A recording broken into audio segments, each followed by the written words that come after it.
Halo sahabat semuanya, selamat datang kembali di Satu Tingkat, tempat kita membedah dunia dari sudut pandang yang nggak biasa.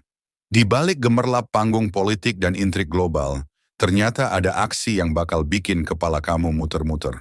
Bayangin Trump, Presiden Amerika yang selalu penuh kejutan, lagi sibuk main catur di level dunia dengan bantuan dari raksasa keuangan, BlackRock. Ya kalian nggak salah dengar. Di balik sorotan media dan retorika anti-China, mereka merancang skema buat merebut kembali pelabuhan strategis terusan Panama. Keren atau gila?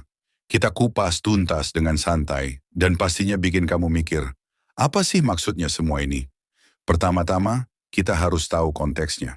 Kebijakan luar negeri Amerika selama ini bukan cuma soal menyuarakan demokrasi atau hak asasi manusia, tapi ternyata ada agenda tersembunyi. Baik di era Biden maupun Trump, musuh bebuyutan mereka adalah China. Ibarat perang dingin versi modern, retorika tentang ancaman China nggak cuma dilontarin oleh Partai Republik, tapi juga Demokrat. Semua sepakat, China adalah raksasa yang siap mengguncang tatanan global. Dan disinilah letak drama seru, bagaimana strategi ini justru membuka jalan buat elit Wall Street untuk melebarkan sayap bisnisnya. Mari kita bedah satu persatu. Trump, dengan gaya khasnya yang nyentrik dan kadang absurd, pernah berbicara di Kongres tentang merebut kembali terusan Panama. Dalam pidatonya, dia menceritakan gimana sebuah perusahaan besar Amerika, siapa lagi kalau bukan BlackRock, sudah sukses membeli pelabuhan di kedua sisi terusan itu. Bukan cuma soal simbolik, tapi langkah strategis yang dimaksudkan untuk mengunci jalur perdagangan paling vital di dunia. Bayangkan, pelabuhan ini ibarat pintu gerbang ke pasar internasional, dan menguasainya artinya Amerika bisa memblokir akses China ke pasar Amerika Latin.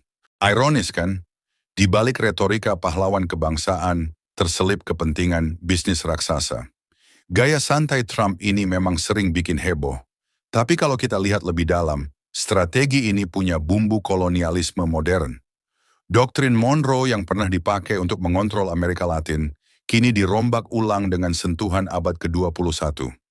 Di balik semua retorika, kita akan mengamankan halaman belakang kita. Ada kepentingan elit finansial yang ingin memastikan aset-aset strategis tetap di tangan Amerika. BlackRock dengan aset kelolaan mencapai triliunan dolar bukan sekadar investor biasa. Mereka adalah pemain raksasa yang dengan modal segede itu bisa menggerakkan roda ekonomi global. Dan ketika Trump mendukung aksi ini, seolah-olah dia mengibaratkan BlackRock sebagai perpanjangan tangan pemerintah, yang mana sebenarnya lebih mirip cabang rahasia dari kekuatan Wall Street. Ngomongin BlackRock, kita nggak bisa lepas dari fakta bahwa mereka punya kendali atas puluhan pelabuhan di berbagai belahan dunia. Dari Panama, Mesir, sampai Australia, semua ada dalam genggaman mereka. Dengan begitu, BlackRock bukan hanya membantu pemerintah Amerika melemahkan China, tapi juga memperkuat dominasi ekonomi perusahaan-perusahaan besar di Wall Street. Ini adalah contoh klasik di mana retorika nasionalisme dan kepentingan bisnis berpadu jadi satu. Kalau dilihat dari sudut pandang sejarah, ini mirip banget dengan zaman penjajahan di mana negara-negara besar memanfaatkan kekuatan ekonomi untuk mendominasi wilayah asing. Kamu mungkin bertanya, apa hubungannya semua ini dengan Perang Dingin Baru?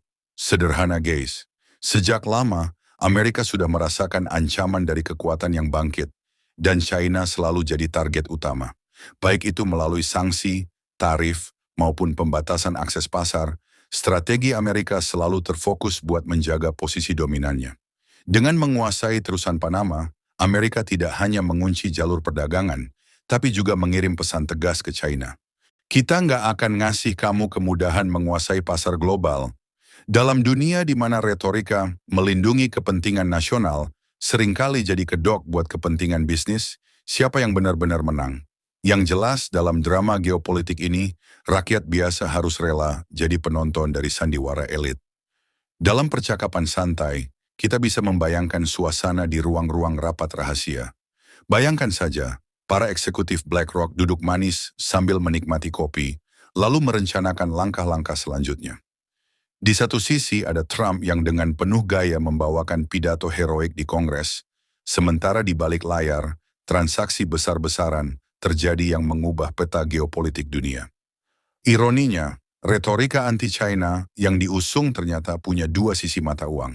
Satu sisi, sebagai alat untuk menggalang dukungan politik. Sisi lainnya, sebagai cara untuk membuka peluang bisnis bagi elit finansial. Dan siapa yang diuntungkan? Jawabannya jelas, Wall Street yang selalu haus akan dominasi dan keuntungan tanpa batas. Sebenarnya, ini bukanlah fenomena baru. Sejarah mencatat bahwa setiap kali ada pergolakan geopolitik, ada kelompok-kelompok elit yang selalu siap memanfaatkan situasi. Dari kolonialisme abad ke-19 sampai globalisasi modern, pola yang sama terus berulang. Hanya saja sekarang caranya lebih canggih dan terselubung dalam lapisan-lapisan kebijakan luar negeri. Contohnya, retorika, kita harus merebut kembali kendali, bukan hanya sekadar seruan patriotik, tapi juga sinyal bagi para investor besar bahwa waktunya untuk berebut aset strategis sudah tiba. Dan disinilah BlackRock bermain peran sebagai agen rahasia di balik tirai kebijakan Amerika. Nggak ketinggalan, peran tokoh-tokoh lain seperti Marco Rubio juga nggak bisa diabaikan. Dengan gaya neokonservatif yang blak-blakan, Rubio dengan bangga menyuarakan bahwa China adalah ancaman keamanan nasional nomor satu. Pernyataannya di Fox News yang penuh dengan sentuhan kolonialisme modern makin menegaskan bahwa agenda ini bukan soal ideologi semata, tapi juga soal kepentingan strategis yang menguntungkan segelintir orang di puncak piramida kekuasaan. Rubio pun nggak ragu untuk mendorong negara-negara Amerika Latin agar menjauh dari pengaruh China. Hal ini menunjukkan betapa ambisiusnya Amerika dalam mempertahankan dominasi global, sekaligus mempertahankan halaman belakang yang selama ini dianggap sebagai wilayah kolonial kekuatan besar. Semakin dalam kita selami, semakin jelas pula bahwa aksi Trump dan BlackRock ini merupakan bagian dari skema yang lebih besar.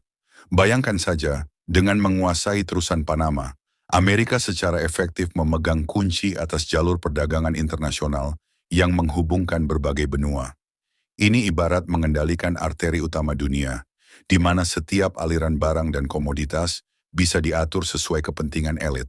Sementara itu, China yang selama ini mencoba memperluas pengaruhnya melalui inisiatif Belt and Road mendadak harus menghadapi tantangan besar. Bukankah ironis? Ketika negara yang selama ini dianggap sebagai kekuatan ekonomi baru, tiba-tiba harus berhadapan dengan strategi kuno ala kolonialisme, namun dengan bumbu teknologi dan finansial modern. Di balik semua intrik ini, muncul pula pertanyaan-pertanyaan kritis yang nggak bisa kita abaikan. Apa sebenarnya motivasi di balik langkah berani ini? Apakah ini semata-mata soal keamanan nasional? Ataukah ada agenda tersembunyi untuk memperkuat cengkeraman Wall Street di kancah global? Siapa yang sebenarnya menang dalam permainan ini? Rakyat biasa atau para elit yang sudah lama memegang kendali? Jawabannya mungkin nggak akan pernah sederhana, karena dalam dunia politik dan ekonomi, segala sesuatu seringkali ditutupi oleh lapisan-lapisan kepentingan yang saling bertautan. Kita juga nggak bisa menutup mata dari fakta bahwa taktik seperti ini sudah pernah terjadi berkali-kali dalam sejarah. Ketika sebuah negara mengklaim bahwa mereka bertindak demi keamanan nasional, sebenarnya di balik itu ada rencana untuk memperkaya sekelompok kecil elit. Di era Trump ini, retorika merebut kembali pelabuhan bukan hanya sekadar simbolis, melainkan juga bukti nyata bahwa kekuatan finansial dan politik telah menyatu dalam sebuah simfoni ambisius, yang kadang terdengar seperti sindiran pahit terhadap dunia yang seolah-olah telah lupa akan nilai-nilai keadilan sosial. Kalau kalian pikir semua ini cuma omong kosong politik, coba deh lihat lagi kenyataannya. BlackRock yang mengelola aset sebesar 11,6 triliun dolar, sekarang jadi pion utama dalam permainan geopolitik yang serba licin. Mereka membeli pelabuhan, mengendalikan jalur perdagangan, dan secara diam-diam mendukung kebijakan yang akan membuat China terpojok. Ini adalah contoh sempurna bagaimana kekuatan uang dan politik bisa mengubah wajah dunia dengan cepat. Sebuah sandiwara modern di mana para pemainnya bukan pahlawan ataupun penjahat, melainkan elit yang punya agenda sendiri-sendiri. Ngomong-ngomong, aksi ini juga membuka mata kita tentang betapa rapuhnya sistem global yang kita anggap sudah mapan. Dalam bayangan banyak orang, terusan Panama adalah simbol kebanggaan sebuah negara, Namun kini ia berubah menjadi arena pertarungan kepentingan ekonomi dan politik internasional. Sebuah pelabuhan yang pernah menjadi saksi bisu sejarah kolonialisme, kini kembali dimainkan dalam skema yang menggabungkan retorika patriotik dengan transaksi bisnis raksasa. Ironisnya, seolah-olah sejarah itu berulang, tapi dengan cara yang jauh lebih canggih dan terorganisir. Seiring berjalannya waktu, kita pun harus kritis terhadap setiap kebijakan yang diusung oleh pemerintah dan media. Setiap kata keamanan nasional atau kedaulatan yang diucapkan, harus kita cermati apakah itu benar-benar untuk kepentingan rakyat atau hanya untuk mengamankan keuntungan segelintir elit.